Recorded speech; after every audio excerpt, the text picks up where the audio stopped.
Join us for the very first IFL Live at London's Indigo at the O2, Sunday, August the 13th, with me, Kugan Cassius, and some very special guests. Eddie Hearn, Darren Barker, Johnny Fisher and more. Tickets now on sale. So in the words of Eddie Hearn, you get up, you dress up, and you fucking show up. Andrew McCart, IFL TV, proudly sponsored by Everlast. I'm here with William himself. You might know him as Billy, I know him as William. What's happening? Just a couple of wins tonight. Very happy for young Ryan, you couldn't meet a nicer boy, as you know. Lovely lad, living the dream, and he is living his dream. I mean, it's so nice. You'll not get that smile off his face all weekend. And Sultan, well, what can I say? Well, let's talk about Zoltan then. Obviously, young Ryan, he's 2-0 as a pro.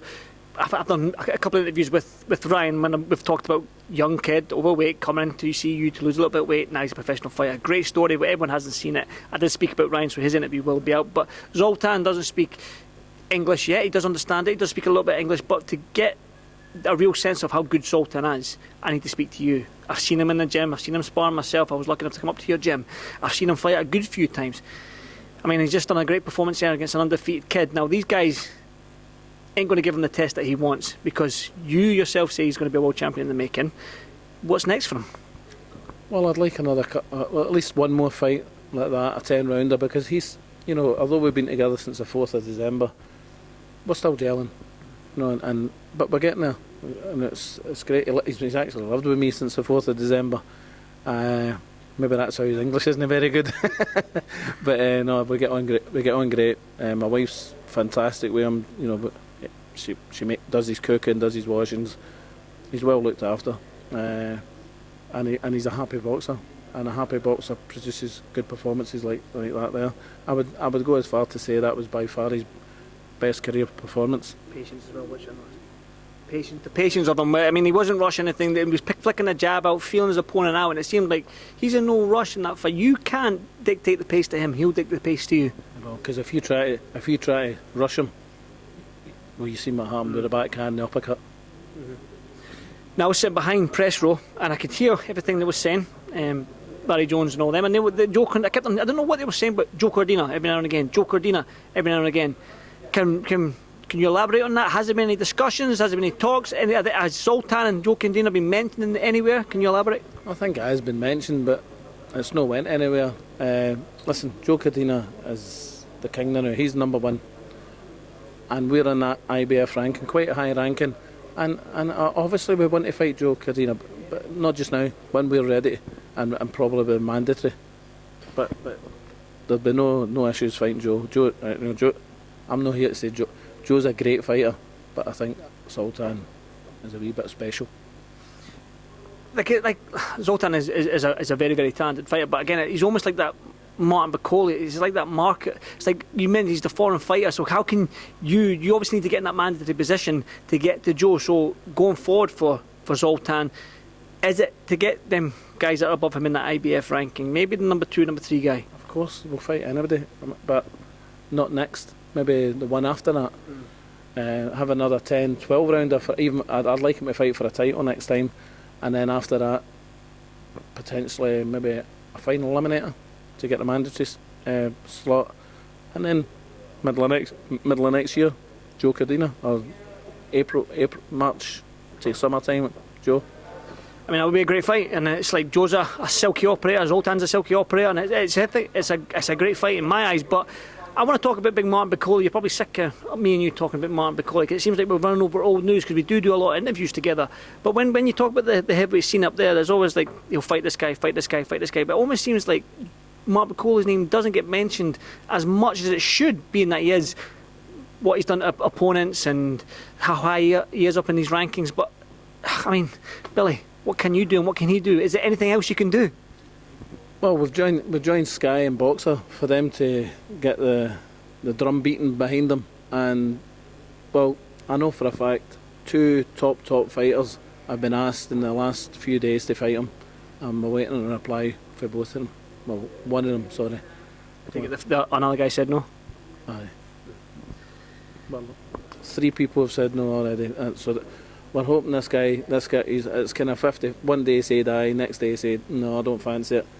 And then he said, and and then, you know, we'll just have to wait on an answer. You know, we can't make them dance with him.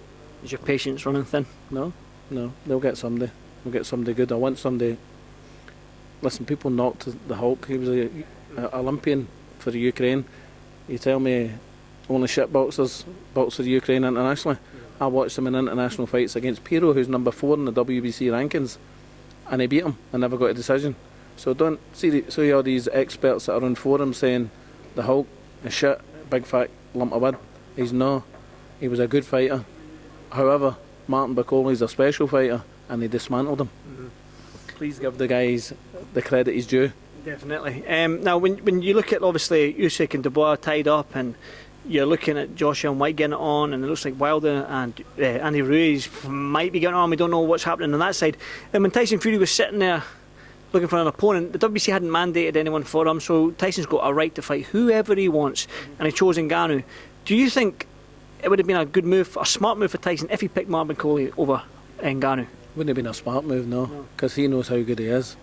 I mean, he came into the change room tonight and he was very complimentary to me in front of my boxer and told the boxer to listen and blah blah blah, and then he turned around and says, "Oh, by the way, he's got, you know, he's heavyweight shit, you know," but he's winking at me and he does a big hug. You know, he knows Martin Bakole's a good fighter, you know, and he's a wise man. Let's say Tyson Fury's a very wise man. Like, I'm not here fighting Tyson's corner, right? But if you look at the scenario, right, the only two fights I want to see, and probably 100% of the boxing fraternity, the boxing community want to see, is either Tyson against Usyk or Tyson against Joshua. Now, Joshua's fighting White, Usyk's fighting Dubois. Tyson's sitting there without a mandatory challenger. The WBC haven't mandated him, so he does have a right to fight whoever he wants. Now, when it comes to grasping different people from different sports into the boxing world, Ngannou, it has been happening before with Mayweather and McGregor. So when Francis Ngannou and Tyson Fury was confirmed and it was a date set in Saudi Arabia on October 28th, what was your initial reaction? Wasn't over the man, but listen, if somebody approached me and says to me, Billy, you're Martin's representative, you're his manager, would you like to fight Ngannou for whatever number of this guy, 40 million, whatever the case may be, do you want to fight him for 40 million? Would start walking to bloody Saudi Arabia, because it's my job as a manager to make as much money as possible for my fighter, and that's not even a fight in my eyes. It's not a contest. No, it's not a contest, and he'll do what he wants to Ngannou. I've got to say, obviously, Dillian White loses against Joshua. I don't know if you will. I mean, no, I'm going to say no. I'm going to add. There's going to be more to it. There's going to be more substance to this question, maybe. Now, he will need an opponent after what happened in Poland. Maybe that fight makes sense. Now, if Joyce loses again to Zhang, he'll be looking for a guy who's highly ranked to get back in the mix. Are you half Dubois if he loses against Usyk? I'm saying if these guys, any of them three guys lose in the next fight, does that make sense for Martin Bakole going forward? Daniel Dubois will never fight Martin Bakole. Never in a month of Sundays. Never. And Joe Joyce, well, I've asked for a Joe Joyce fight for 4 years. So why should we give him it? White? Oh, he wants to fight White. He wants to fight White for being a rude boy to him. Billy, listen, as always, and I done you a massive favour tonight. I got you a signed glove from Josh Taylor, now you owe me. So basically what all I'm saying is now I get unlimited access, uninvited access, 24/7, 7 days a week, whenever I want, to your gym, to train, interviews, any fighter I want. That's my sort of reward for doing such a special thing for you. Well, let's tell the viewers exactly what happened. 2 years ago I gave you the glove because you were going to his house that afternoon to interview him, and that I actually forgot what colour the bloody glove was when you gave me it tonight. You were meant to get it 2 years ago and I received it today, so you know the sharpest tack in the box. But I appreciate you getting it, because Josh, excellent fighter and unified world champion. Well, I got you. Now, it was 2.5 years, Billy, and it's been in my boot for 2.5 years, so I've stared at that glove every time I've gone on holiday. So, listen. Fuck you, Nelson.